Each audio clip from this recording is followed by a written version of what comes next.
Nityananda. Jaya Dvaita Chandra Jaya Gaura Bhakta Vrinda. Jaya Dvaita Chandra Jaya Gaura Bhakta Vrinda. Jaya Jaya Sri Chaitanya Jaya Nityananda. Jaya Jaya Sri Chaitanya Jaya Nityānanda.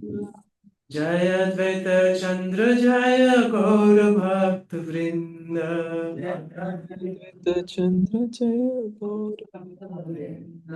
Jaya Jaya Srivasadi Gaura Bhakta Gana. Jaya Jaya Sri Vasadi Gaura. Shakti Deha Kaurayena Chaitanya Varnana. Gaurena Chaitanya Varnana. Jaya Jaya Srivasadi Gaura Bhakta Gana. Jaya Jaya Srivasadi Gaura Bhakta Gana. Shakti Deha Kaurayena Chaitanya Varnana. Shakti Deha Kaurayena Chaitanya Varnana.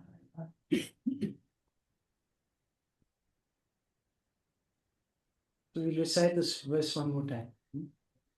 Vasudeva Sankarshana Pradyumna Niruddha. Vasudeva Sankarshana Pradyumna Niruddha. Dvaitiya Chaturvyuha Turya Vishuddha. Dvaitiya Chaturvyuha Turya Vishuddha.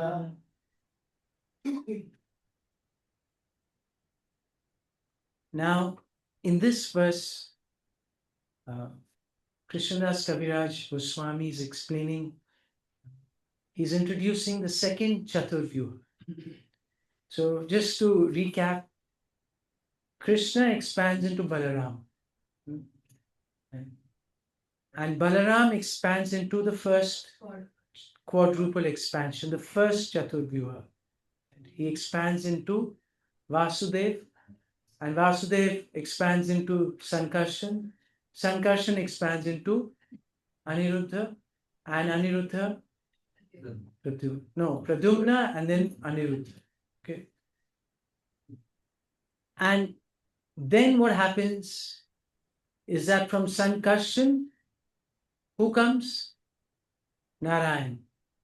Okay, Lord Narayan, we discussed that, we discussed the Vaikuntha planets and how Lord Narayan predominates all the Vaikuntha planets.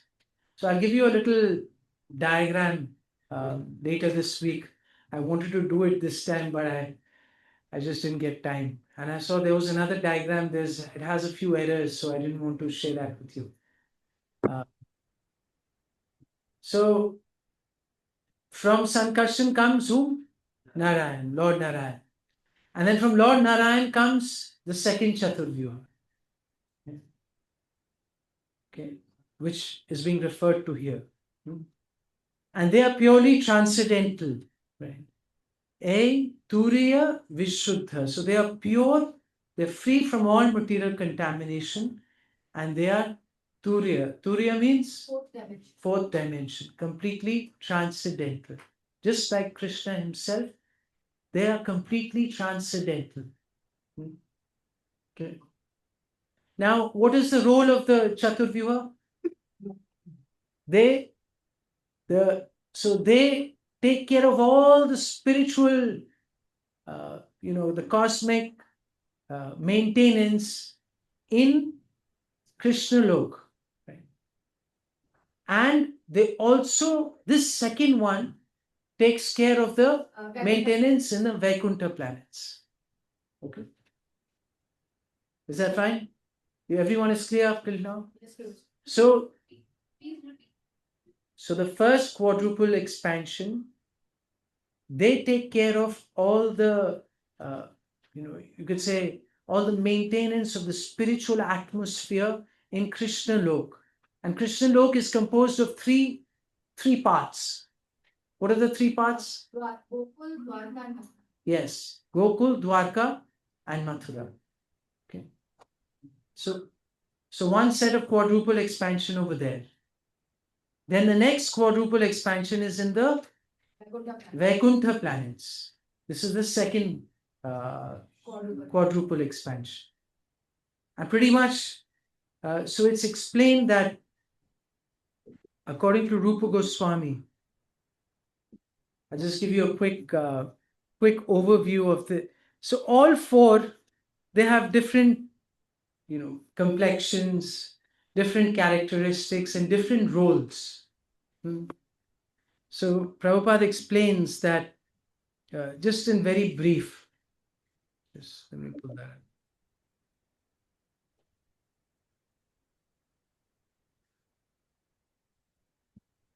So Vasudev, the first expansion, is the presiding deity of consciousness.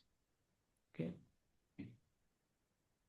So he is the presiding deity of consciousness.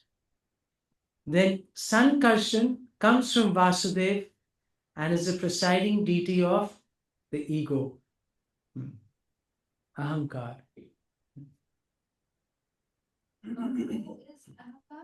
Sankarshan.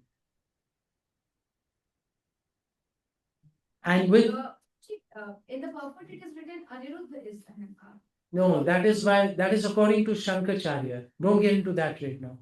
Okay. We'll get to that. Just listen and then we'll get into the purport. What sort of ahankar it is? Like Ego. Real ego. Yeah, ego. Principle of ego. It's explained that he is the Lord of the principle of presiding deity of ego. That includes false ego. That includes false ego. Yes. Okay. So we four are as your friend the transcendental. Yes. The presiding ego, both the egos, real ego and false ego. Yes. So ego is false when it's covered over. Okay. So we all have identity, an original identity, which is what we can say ego. Our identity. Right? What's our original identity? Servant of. Yes. We are Mamayamsa Jiva Loke, right? So we are parts and parcels of Krishna. We are subordinate to Krishna. Okay. So that's our real identity. So it's not that we become identity less. We have identity, but we have true identity, true ego. Okay. And ahankar is false ego. That means when we identify with the body, something separate from our identity as the servant of the Lord. The ego is the reason that we can say that we are individual. Yeah, yes. We are people of individual. That's our individual identity. Then Pradyumna comes from Sankarshan. Okay, Sankarshan I explained. Then Pradyumna comes from Sankarshan and is the presiding deity of intelligence. And Aniruddha comes from Pradyumna and he is the presiding deity of the mind. Okay. And they have also other roles as well. But we won't get into all the details because if you really want to know the details, then you have to read more. But I'm giving you the essence because otherwise it'll become more complex and become very difficult to connect the dots and understand everything. So we're just focusing on the essence. Now, this whole 19-page purport, Prabhupada, he has a specific reason for writing such a long purport. And what's his specific reason? That in his commentary, he says, Shankaracharya, the incarnation of Shiva under the order of Narayan, his master, had to mislead the monists who favor ultimate extinction.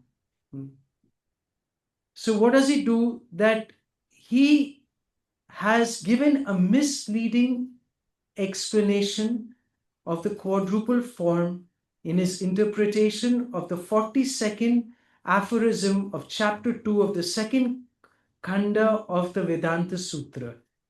Okay. So in 4 verses, like texts 42 to 45 of this Vedanta Sutra, what he has done is he has raised many objections about the transcendental nature of the Chaturvyuha. So his first objection, now we'll go one by one. Okay. So I try to keep it simple because it's this long, arguments are there and many, many points are there. So I just try to simplify it as much as possible. So he says that he gives his own interpretation of the Chaturvyuha. So he says that another name of Vasudeva is Paramatma, another name of Sankarshan is Jiva, another name of Pradyumna is mind. So he's made Pradyumna mind instead of intelligence. Right? And another name of Aniruddha is Ahankar, false ego. Okay. So he's, what has he done? He's reversed some things. Okay. Now he says that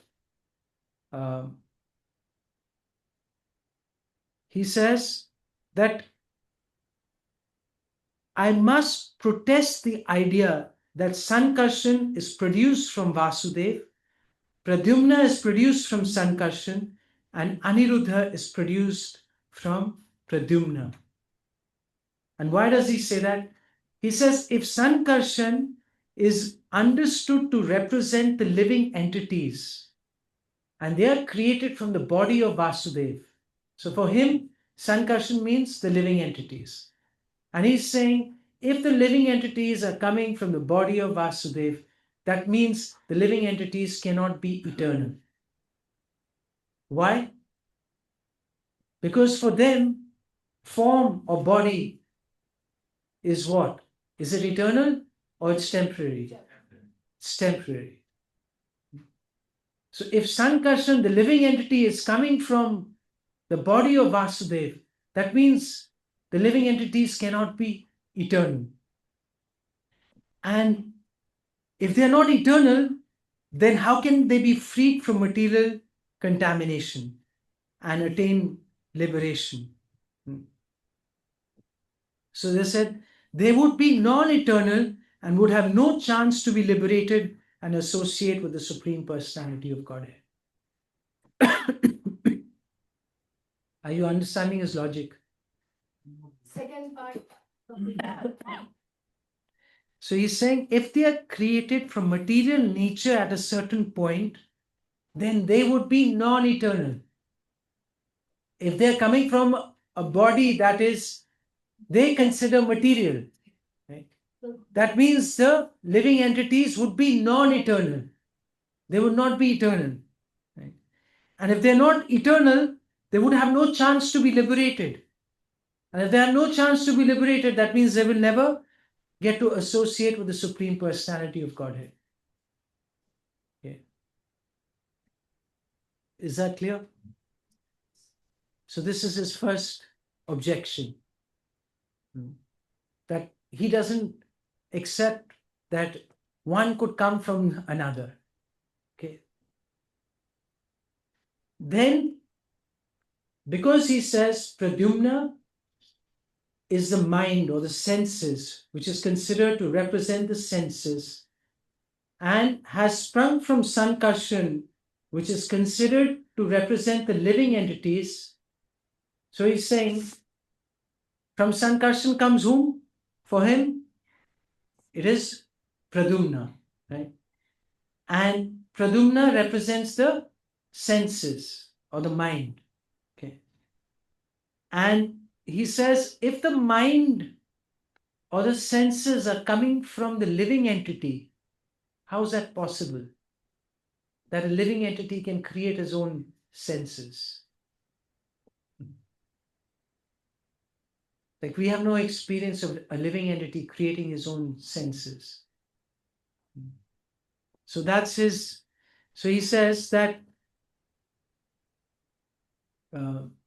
we cannot actually experience that a person can produce senses.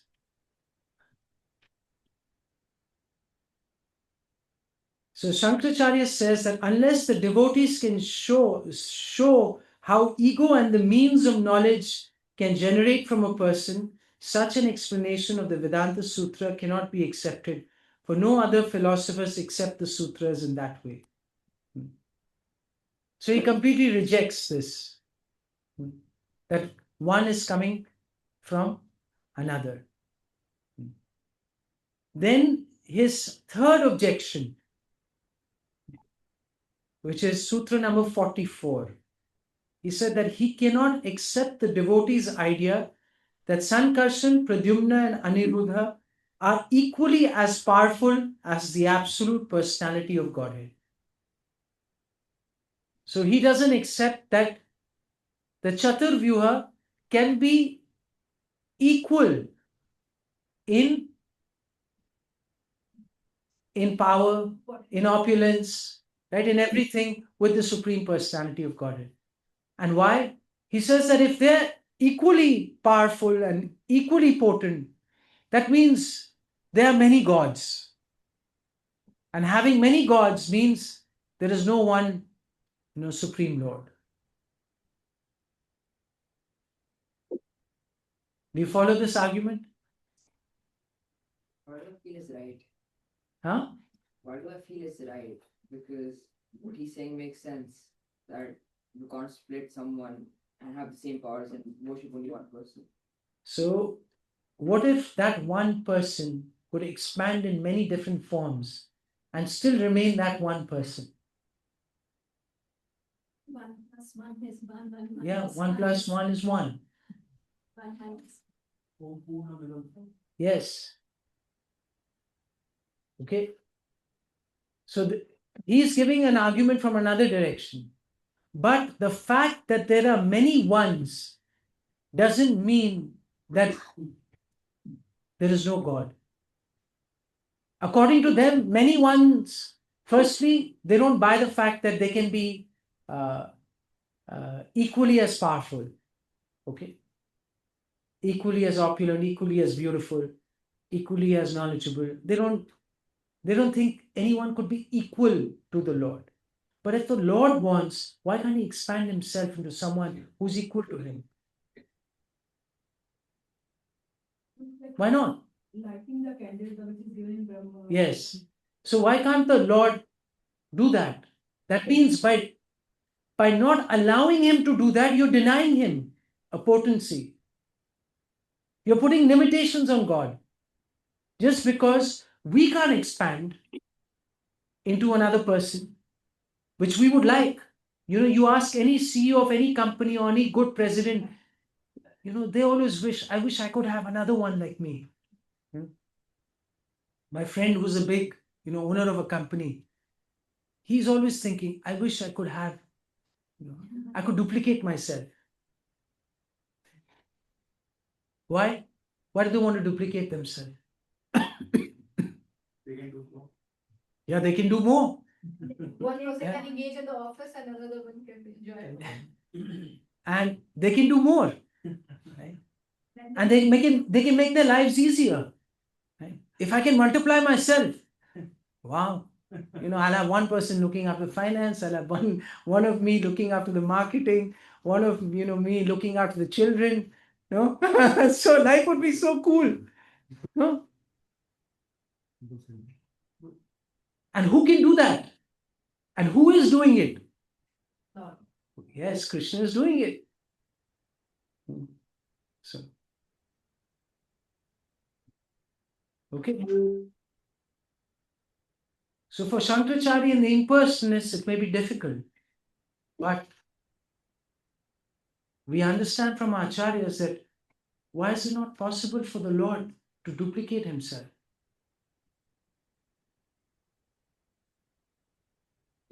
Just because we can't?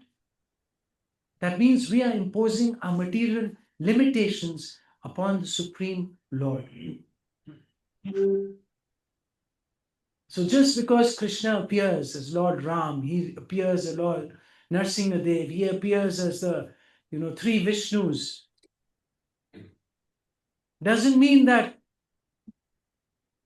there is no God. It's one God appearing in different forms. And why can't he do that? Why are we denying him that ability?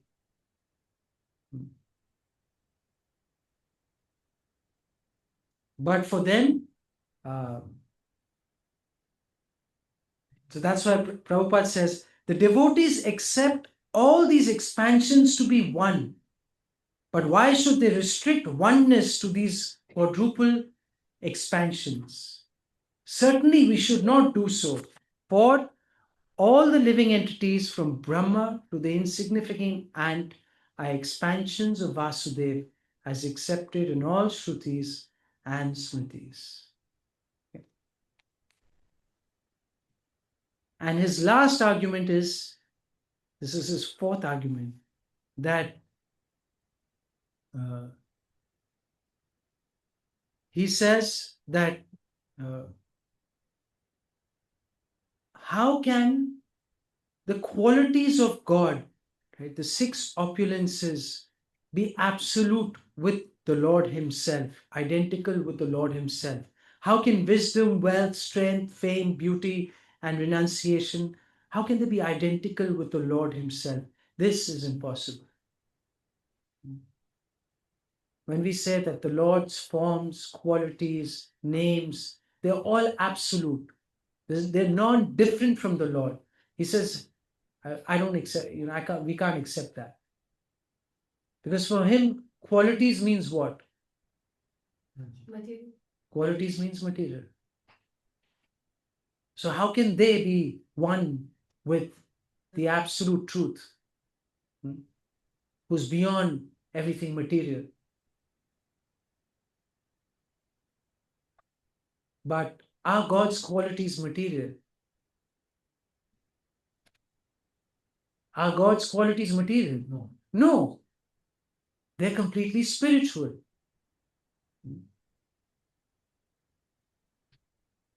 So these were the four arguments raised by Sankarshan. Sorry, Shankaracharya. And the rest of the purport, which is 1, 4, 6, 7, or 11 pages, Srila Prabhupada, he gives many different arguments to refute what is being said by Shankaracharya. So in the next 10 minutes, I'll give you a quick overview and then we will stop. Okay. So Srila Prabhupada, how does he explain these? So the first thing he does, he quotes from many different scriptures about the inconceivable nature of God. So he speaks from many different scriptures, including the Bhagavatam, and he gives different quotations from these scriptures that speak about this quality of God, the Achinta quality, inconceivable. So the Lord has inconceivable potencies, and he is able to do what? He's able to have many contradictory qualities within himself. We say God is the tiniest of the tiniest, yet he's what? He's the greatest of all the greats. We say, God has blue color and red eyes, yet we say God is colorless. So in a beautiful purport, he explains this. Srila Prabhupada says, this is, I don't know, because we have all different books. So in this, he says, although this is from the Bhagavatam 3:4-16.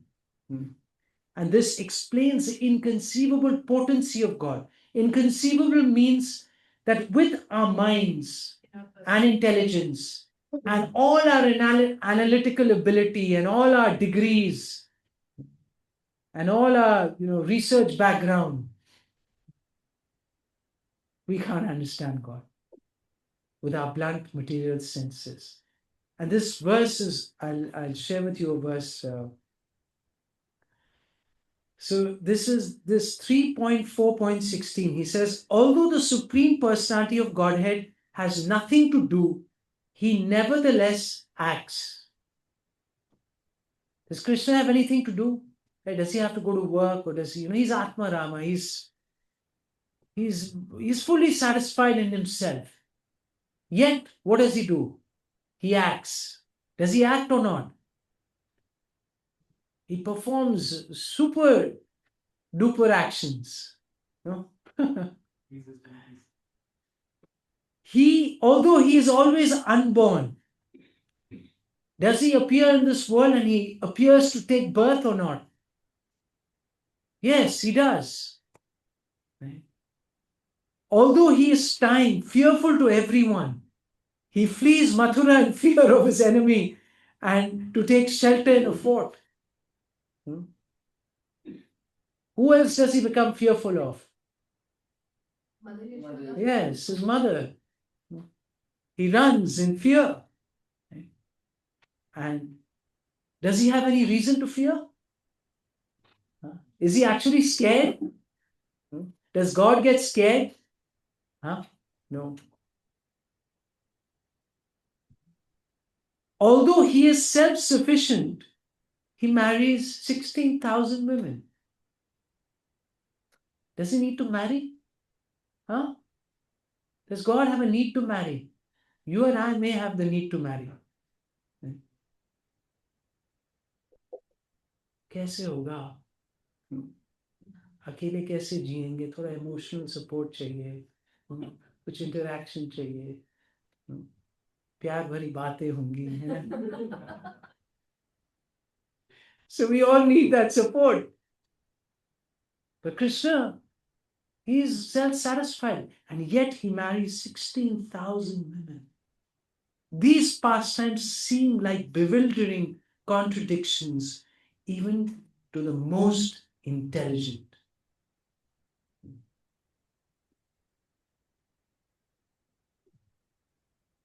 So the first principle is that if you really want to understand God, we must accept his Achinta Shakti, his inconceivable power. And that with our blunt material senses, we cannot understand God. Atah Shri Krishna Namadi Na Bhave Grahi Indri. With these blunt material senses, we cannot understand. So how can we understand? Is there any hope to understand? Is there any hope? Yes or no? Yes. Yes, that's why we're here. There's all hope. So what's the hope?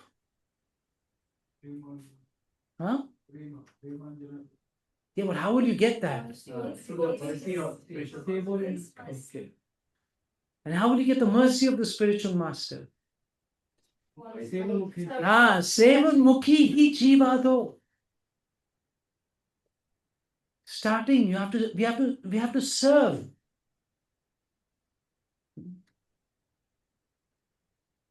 And starting with what? Jivado. Ado means start, begin. With what? This tongue.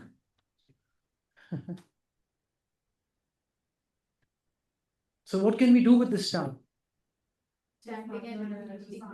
Yes. Two very wonderful things. Two very, very extremely potent yet underrated things. Because they're so simple, they appear so ordinary, This chanting God's names, having prasadam, just appears like anyone can do that. Child can do it. Someone who has no intelligence can do it. Someone who's completely like penniless can do it. So what's so special? But this is the special mercy of Krishna, that he has invested in such simple, ordinary practices, the most powerful experience of interacting and realizing God. Can you believe that? That we can feel God's presence in our hearts by simply chanting and honoring Him.